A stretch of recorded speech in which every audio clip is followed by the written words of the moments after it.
A ver, ¿y si el futuro de la Iglesia no estuviera en las grandes multitudes, sino en grupos pequeños, pero muy influyentes? Pues de eso va esto. Vamos a meternos de lleno en una visión, bueno, casi profética, que tuvo Joseph Ratzinger mucho antes de ser el Papa Benedicto XVI.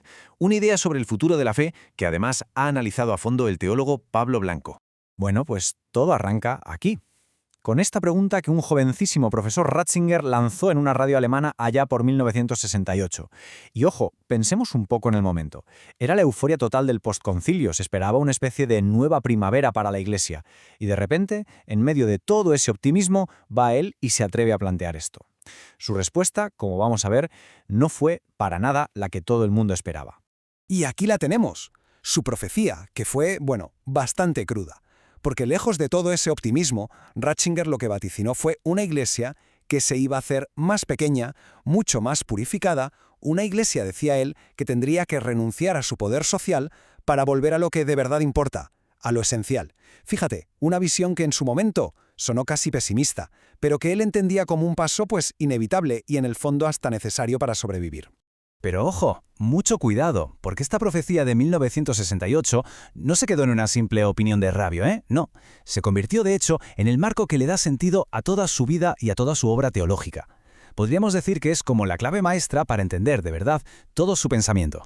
Lo que Ratzinger estaba viendo, lo que anticipó, fue una transición, radical.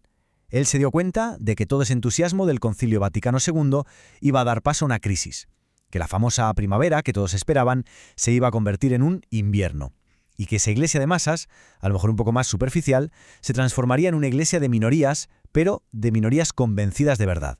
Claro, pero Ratzinger no se quedó solo en el diagnóstico, en decir, esto va a pasar. No, desarrolló toda una respuesta teológica a su propia profecía. Y el teólogo Pablo Blanco ha conseguido destilar esa respuesta en lo que él llama la fórmula Ratzinger, 7 conceptos clave para renovar la iglesia. Y aquí las tenemos, estas 7 palabras que, según el análisis de Pablo Blanco, son el resumen de todo el proyecto teológico de Ratzinger. Amor, razón, creación, adoración, Cristo, iglesia y belleza. Venga, vamos a ver qué hay detrás de cada una. Vale, pues empecemos por la base, por los 4 conceptos que para Ratzinger eran los cimientos, o sea, aquellos sobre lo que hay que reconstruir todo, los pilares de su propuesta, vaya. Aquí los vemos todos juntos. A ver, por un lado, Ratzinger propone un amor que necesita purificarse. Por otro, una razón que tiene que abrirse más allá de lo puramente científico. También una creación, que no es fruto de la casualidad, sino que tiene un sentido profundo, un porqué. Y finalmente, la adoración, o sea, la liturgia, que él la entendía como el corazón que bombea vida a todo el cuerpo de la Iglesia. Para entender el primer pilar, el del amor, la imagen esta del crisol es perfecta. Para Ratzinger, el amor humano, lo que los griegos llamaban eros, tiene que pasar por el fuego, por un proceso de purificación. Es como el oro, ¿no? Tiene que quemar todas sus impurezas, el egoísmo, el querer poseer al otro, para que al final quede solo lo valioso, lo puro, un amor que ha sido transformado por el ágape, ese amor totalmente desinteresado. Y esta idea de la purificación, fíjate, la aplicó hasta las últimas consecuencias, de una forma muy radical. Por ejemplo, ante las terribles crisis de abusos, su respuesta fue siempre mirar hacia adentro. En lugar de echar balones fuera y hablar de conspiraciones, él afirmó que el verdadero peligro, el ataque más grande, era el pecado que estaba dentro de la propia Iglesia. O sea, una asunción de responsabilidad total para poder sanar desde la raíz. Vamos con el segundo pilar, la razón. Ratzinger hablaba mucho de una razón ampliada. ¿Y qué es eso exactamente? Pues mira, es una razón que no se queda encerrada en el laboratorio, que no piensa que la única verdad es la que se puede medir y demostrar empíricamente. Es una razón que se abre y reconoce que, oye, el arte, la ética o la religión también son formas de conocimiento y de un conocimiento muy profundo sobre la realidad.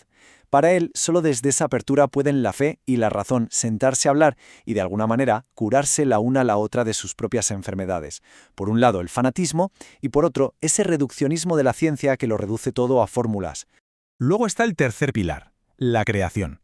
Ratzinger no la veía como un caos sin sentido, sino como algo con un logos, con una lógica interna que tenemos que respetar. De ahí que defendiera una ecología humana.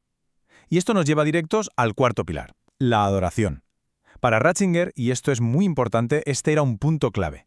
Estaba convencidísimo de que la raíz de muchas de las crisis de la Iglesia era simplemente haber descuidado la liturgia. Su argumento era bastante simple. Cuando una comunidad se olvida de cómo y por qué adorar, todo lo demás pues empieza a venirse abajo. Muy bien, pues una vez que tenemos puestos estos 4 pilares, ya podemos ir al núcleo de la fórmula. Vamos a ver ahora lo que para Ratzinger era el corazón, el propósito final de una fe renovada. Esta analogía del sol y la luna lo explica de maravilla. A ver, Cristo es el sol, la fuente de toda la luz.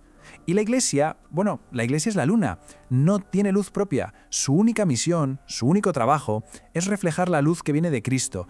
Por eso, decía Ratzinger, la Iglesia nunca debe ser autorreferencial, nunca debe mirarse el ombligo. Su trabajo es siempre apuntar más allá de sí misma, hacia Él. Y con esto llegamos al último elemento que a mí me parece fascinante, la belleza. Para Ratzinger, la belleza no es un adorno, no es algo para que quede bonito y ya está, no. Es un argumento en sí misma, es una vía para conocer la verdad. Él defendía que la belleza del arte cristiano, y sobre todo la belleza de una vida coherente, la de los santos, es una de las pruebas más fuertes, más poderosas de que la fe es verdadera. Y de hecho, hay una anécdota histórica que lo clava. Allá por el siglo X, el príncipe Vladimir de Kiev buscaba una fe para su pueblo. Pues bien, envió a sus emisarios por el mundo. Vieron el rezo musulmán y dijeron, está bien. Vieron la liturgia católica en Alemania y dijeron, mejor. Pero cuando llegaron a Constantinopla y vivieron la belleza de la divina liturgia, su mensaje fue otro. Dijeron, no sabíamos si estábamos en el cielo o en la tierra. Aquello, esa experiencia de belleza abrumadora, lo cambió todo. Vale. ¿Y todo esto cómo conecta con la profecía del principio? ¿Con esa idea de una iglesia más pequeña? Pues es aquí donde la visión de Ratzinger se vuelve increíblemente actual. Su propuesta es la de ser, lo que él llamaba, minorías creativas. La estrategia que propone Ratzinger entonces no tiene nada que ver con la conquista, con el poder, con los números, ¿no? Sigue la lógica de la parábola del grano de mostaza. Empezar siendo algo diminuto, casi invisible, pero que dentro lleva un potencial de crecimiento brutal. La idea es esta, es muy sencilla. Se empieza siendo algo casi insignificante, como esa pequeña semilla de fe auténtica purificada. Pero esa semillita, si es de verdad genuina, tiene dentro la fuerza para crecer hasta convertirse en un árbol enorme, una presencia que al final es capaz de dar cobijo, de influir y de transformar casi sin hacer ruido toda la cultura que tiene a su alrededor. Y esto no es teoría, ¿eh? Ratzinger siempre ponía el ejemplo de los primeros cristianos. Eran una minoría diminuta, insignificante en el Imperio Romano, y lo cambiaron todo. ¿Cómo? Pues según él, por 2 vías. La primera, la de la caridad. La forma en que cuidaban de los enfermos, de los ancianos, de los más débiles, era un testimonio que no se podía rebatir. Y la segunda, la vía del intelecto. No se escondieron, al contrario, se metieron de lleno a dialogar y debatir con los grandes pensadores de su tiempo. Así que la estrategia, en el fondo, se podría resumir en esta frase que destaca Pablo Blanco. Si queremos ser más, seamos mejores. O sea que la influencia de verdad no va a venir del poder, ni de los números, ni de los privilegios sociales. Vendrá de la profundidad y de la autenticidad de una fe que se vive de verdad en el día a día. Y así, todo este recorrido por el pensamiento de Ratzinger nos devuelve al presente con una pregunta final, que es casi una provocación. Si él tenía razón, si el futuro de la fe pasa por estas pequeñas comunidades, por estas minorías creativas, entonces la pregunta del millón es, ¿cómo tienen que ser estas comunidades hoy para poder influir de verdad en un mundo tan complejo como el nuestro? Es una pregunta que este análisis desde luego deja abierta para que sigamos pensando.